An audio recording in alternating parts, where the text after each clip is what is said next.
And to talk about this, we have Tatiana, who I'm very proud to welcome on stage.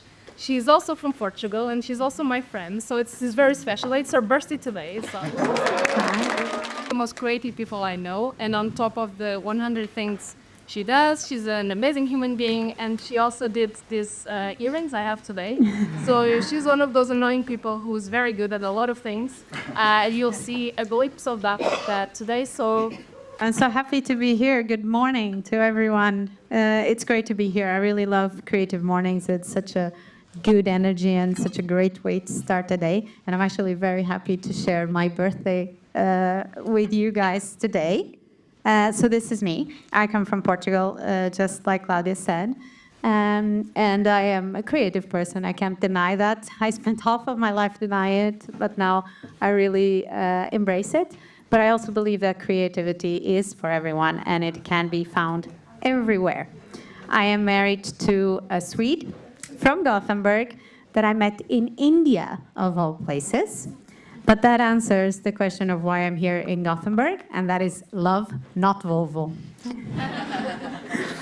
Now here's 3 more random facts about me. I suffer from a condition called How Hard Can It Be? And I think a lot of you probably recognize this condition. Maybe some of you also suffer from that condition. I see some of you shaking your heads. And I think it comes from the fact that I grew up in a rural setting. So I grew up in the countryside with access to a bunch of materials, with a family that supported me, that provided the tools and encouraged me to try new things. The second fact is that I love Halloween. It's a weird one, I know.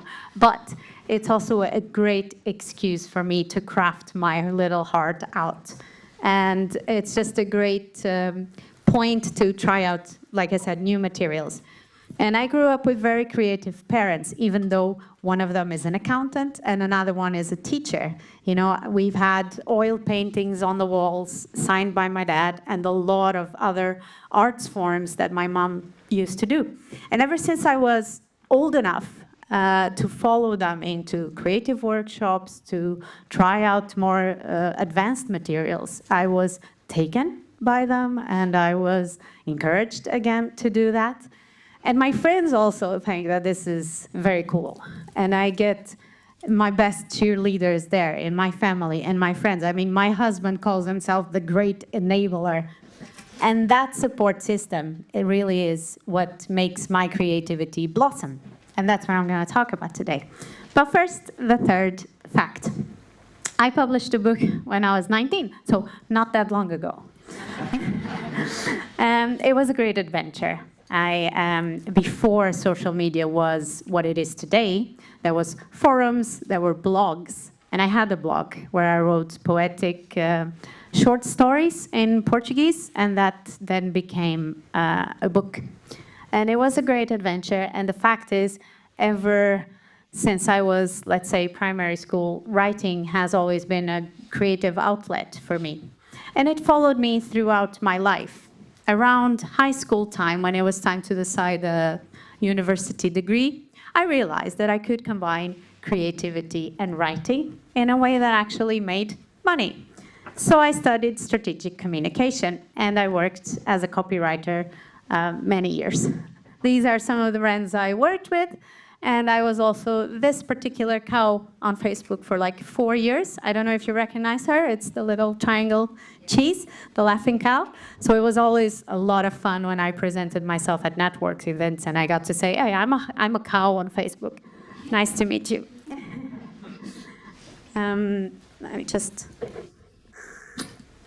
Sorry, a little ASMR for you guys.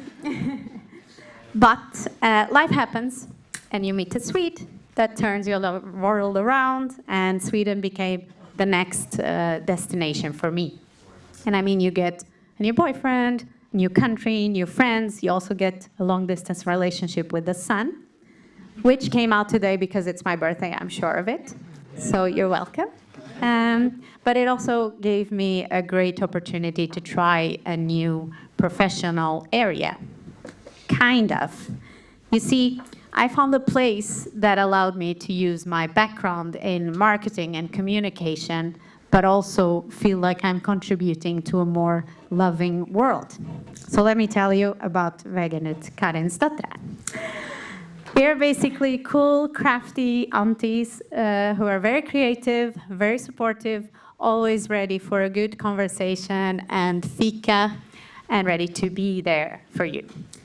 We are, in fact, a textiles, arts and crafts cooperative that welcomes women and non-binary for work training, language training, and vocational rehabilitation in a safe, supportive workplace. We are what it's called a work integration social enterprise, or in Swedish, arbetsintegrerande socialt företag. This means that instead of focusing on profit, we reinvest the money in order to provide a better and safer workplace for the work training participants. And we receive people that have been away from the work market for a long time for many reasons. Can it be because they've been in prison, because they've had some kind of diagnosis, they had trauma, they have burnout, and no matter the reason, they get placed with us in a cooperation with official entities. So we call them participants, and I'll probably use this word throughout, because they are participating in this cooperation. And you can think of us as kind of a greenhouse for people, because we give these people the right conditions to grow. And I also think that creativity is not just about having ideas. You know, they need fertile soil to grow, they need water, they need light, they need a bunch of things, purpose, motivation. It's very, very important. But when it comes to the work training, what do we do? What is the work? What is our day-to-day life? We give textiles a second life. We upcycle fabrics into new products. We get textiles donated to us, or we buy them secondhand, and then we transform them in different products that you can use, that we can sell, that we sell on our website. And also we are sometimes present in some markets, and we usually have some open house that you can visit and buy some things.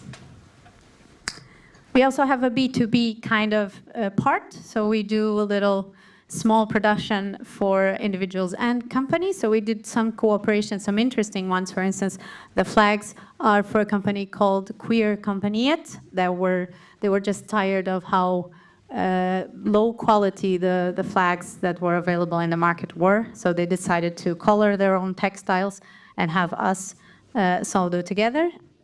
So they're very interesting. And then we also do some social media for 2 small companies, because we have that competence in the group.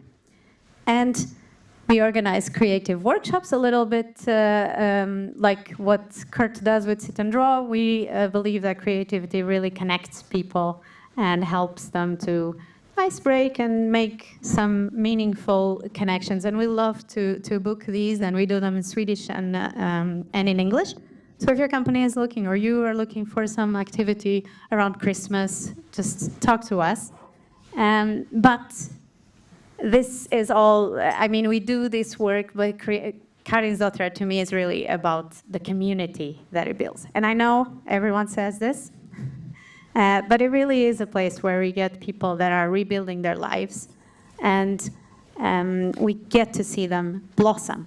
And to prove to you that this is not just a great metaphor, I'll show you this picture.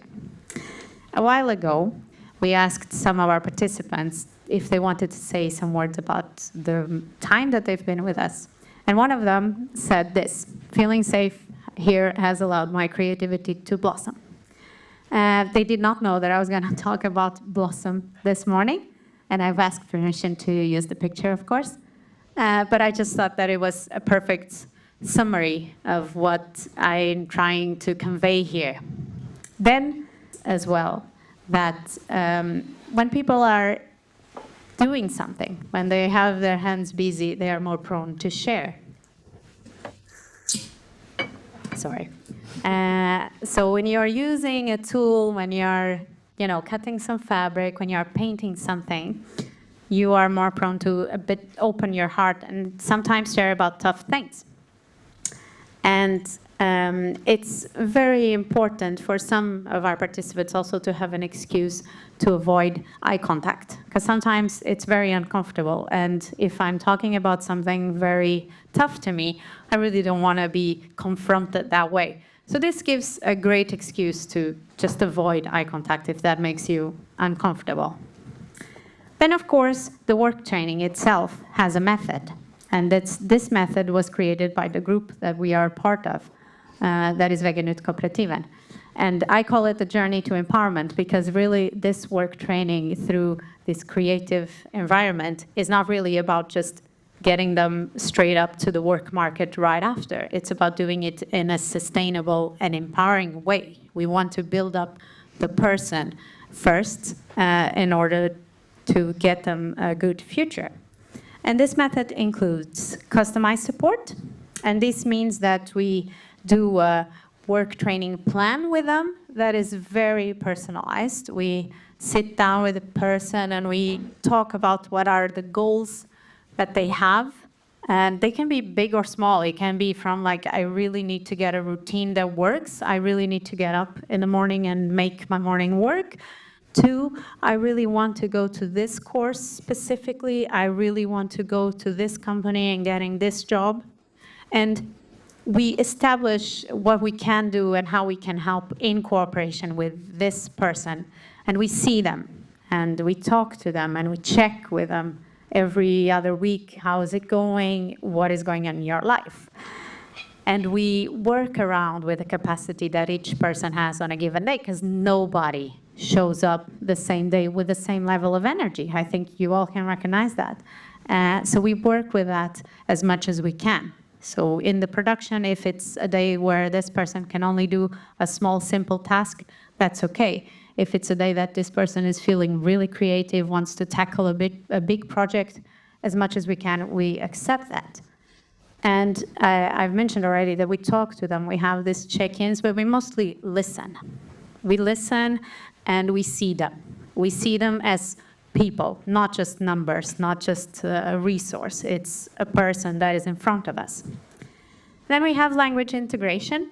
This is a fun part for me, not being Swede. We sometimes participate in projects that have a target group as some that are not native speakers in Swedish.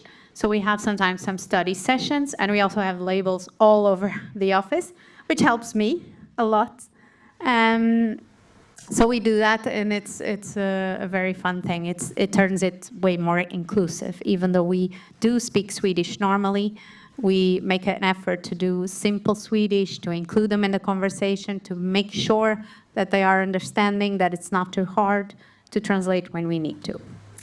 And lastly, we practice safe routines. What does this mean? It's two pillars, and it stays in two pillars. One of them is privacy. It's very important. We all sign non-disclosure agreements. We never reveal identities, be it on official social media, be in our private life as workers. It's very important because that's how you create a safe place.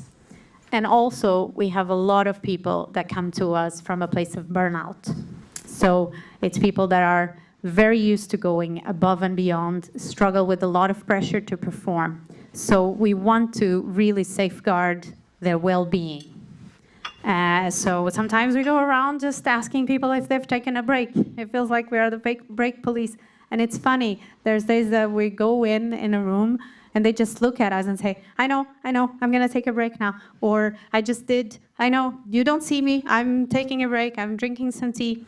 And it really feels like we're just the break police. But we take breaks seriously, because in order to have a day that is sustainable and a routine that is sustainable and safe, you need to build up to it. And you need to be able and aware of your level of energy.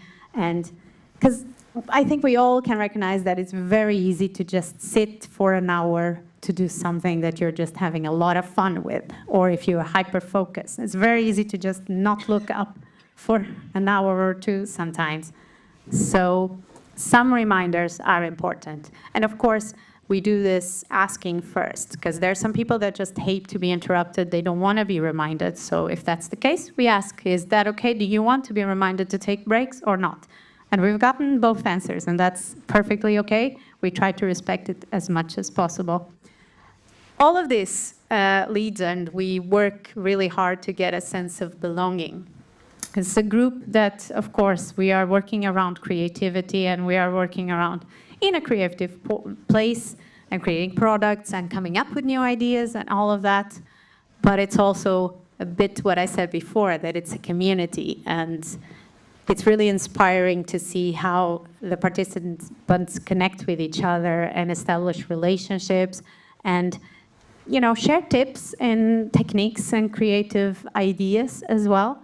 And I feel like I learn every single day with them, not only Swedish, but also like new perspectives, how people can see the world differently. It's always super rich to see it happen.